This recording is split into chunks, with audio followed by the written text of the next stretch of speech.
With that, welcome inside this week opening edition of Big Ten Today, presented by Marco's Pizza. Rick Pizzo, Andy Katz, and what a weekend it was. The Big Ten has sent two teams to the Frozen Four in men's hockey.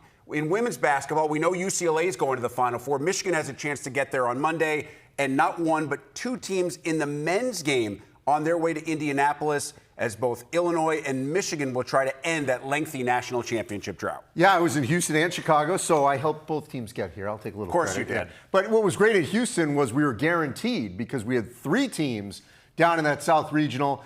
We just all sort of wrongly assumed that maybe Houston was going to get out of Houston. That didn't happen. Illinois upsets Houston, and then Iowa upset takes down Nebraska, so we knew we were getting one there.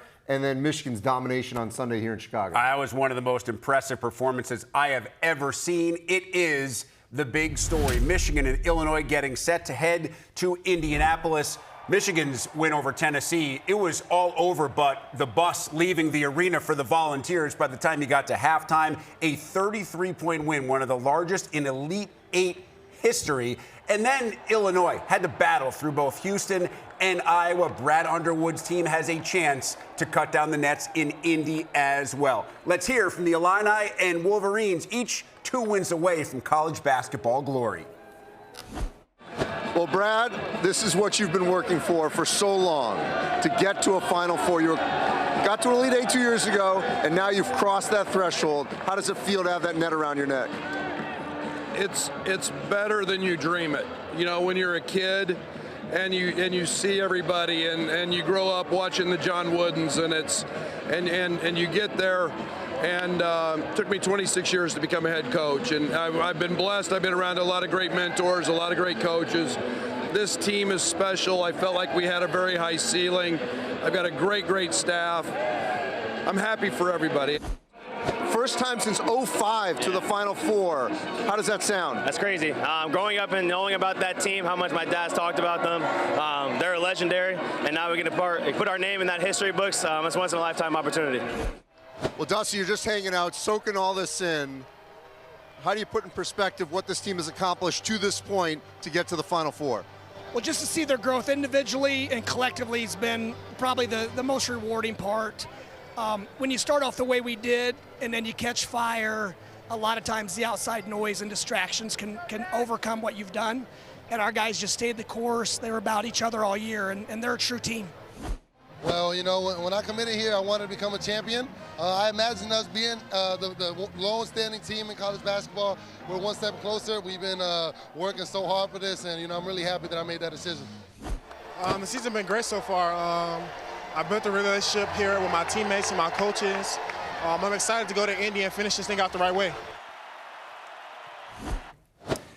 It is time for the Marco's Pizza Taste of Success. Only twice before in history had a Big Ten team reach the Final Four by winning each of their previous 4 games by double digits. Both Illinois and Michigan have done that in 2026. The Illini game against Iowa was really close for a large portion, but they did end up winning by double digits. Michigan just absolutely blowing people out of the water right now. And we will get to the Wolverines in just a little bit in that remarkably impressive performance against Tennessee. And, of course, the Final Four showdown that they have coming up against Arizona, another very dangerous team.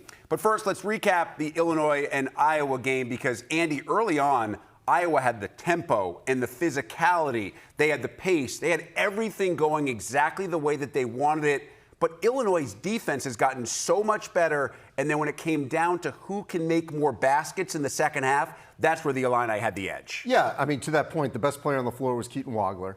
There was a little bit of time where maybe early on in the tournament or even in the Big Ten tournament and even before, maybe wasn't as explosive as we've seen. But he had a couple of moves where he created some space that was highlight reel material. And you just knew that he could get his shot off when he wanted it, made big shots. But I just still think the complementary players, and that's nothing, I'm not trying to say anything derogatory toward them, just guys that aren't as featured, came up huge for them. Andrei Stojakovic, David Mirkovic, the Ivasic brothers. And obviously Kylan Boswell as a leader. They all had a different role at different times to make big shots or defensive players. and really they won this weekend, this mini tournament, with their defense. The way they played defensively against Houston, holding them to 55 points, beating Houston at Houston's game, and then Iowa, late in that game, couldn't get off good shots. And, it was really, I thought, Illinois' defense that kept Iowa in check. And I think Brad Underwood and the staff deserves a ton of credit because midway through the year, even late during the Big Ten regular season, the one question about Illinois, could they defend well enough to win an NCAA tournament game against a really good, nasty team, especially late? They answered that against Houston. Then they answered that against Iowa. Now, they'll obviously see a little bit of a different animal in UConn, but I just get that sense that this Illinois team right now, and this sounds a little crazy, it is built differently than the exact same team with the exact same roster a month ago. Yeah, and also their freshmen don't play like freshmen, even at this point in the season. They seem experienced, and obviously Mirkovic and Wagler's who I'm mainly talking about. And so I think that carries a lot of weight. This team is not Euro soft. We talked about this Friday on the show. If you're from the former Soviet Union republics, that part of Europe, you're not soft. Serbia, Croatia, the Balkans, all that area. And those guys are tough. And they went in there and they were physical and they defended, they boarded.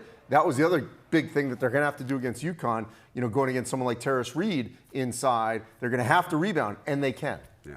Been remarkably impressive from Illinois. It was a team that many people all year long, including myself, said matches up better with non-Big Ten teams in the NCAA tournament than they will in the Big Ten tournament. Right now, that is proving to be true as the Illini are back in the Final Four. Great stuff from Kylan Boswell there about his dad, talking about that legendary 05 team. So excited to now be part of Illinois lore as well.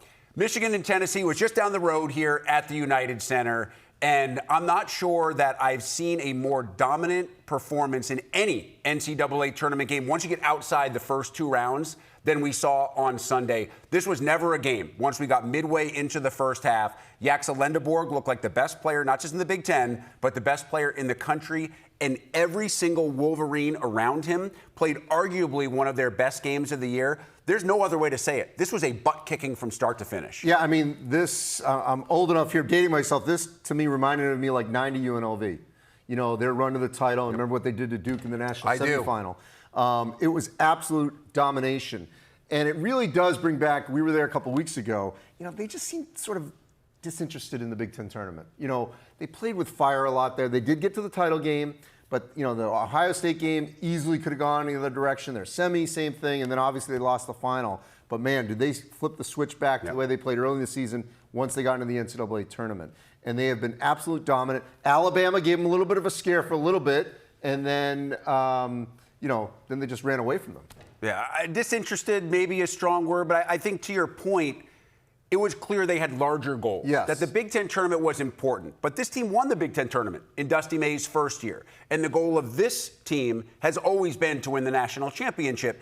And that goal became very real when we saw what they did early in the season. In some of these holiday tournaments, beating teams like Gonzaga, really good teams, beating teams by 30 and 40 in games that never looked close. Then, late in the year in the Big Ten tournament, the margins got a little bit thinner. The dominance got a little bit less obvious. And I know Arizona's really good, Andy. If Michigan plays the way that it played this weekend in Chicago, I don't think there's a team in the country that can stay within 6 to 8 points. No, I don't know what who's favored or not, but they should be the favorite overall in this Final Four. And they've also had time now to play without LJ Kaysen, which has been huge for them. Great point. And their ball movement during that 21-0 run, they just go to whoever, has a little bit more space, the hot hand. I mean, Ellie Cadeau has had big-time shots. I mean, Trey McKinney's made big shots. Roddy Gale.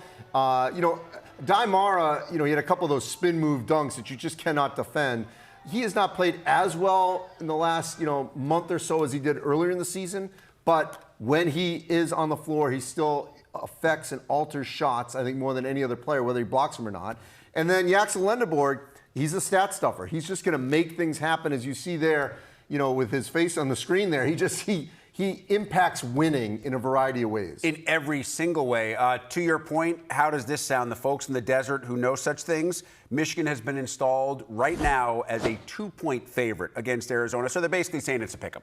Okay. Well, that's fair because Arizona, as we saw, dominated Purdue in the second half. Yeah, and, you know, Arizona's been a really good team for a really long time. Ever since Tommy Lloyd took over, they've been one of the best teams in their conference, but they've had no NCAA tournament success. Right. Until this year, they're trying to snap that streak. Michigan trying to help the Big Ten snap a streak that is some 26 years in the making. And you just get a vibe after winning the football national championship, the wrestling national championship, a school from the Big Ten winning the women's hockey national championship, got a chance in men's hockey. I can keep going. Yes. They won the Heisman in the Big Ten, going to have the first pick in the MLB draft, the first pick in the NFL draft. This just maybe feels like the year. Well, starting to feel a little bit like the year. We're not shilling. This is all facts. It's all facts. I only spit facts. Still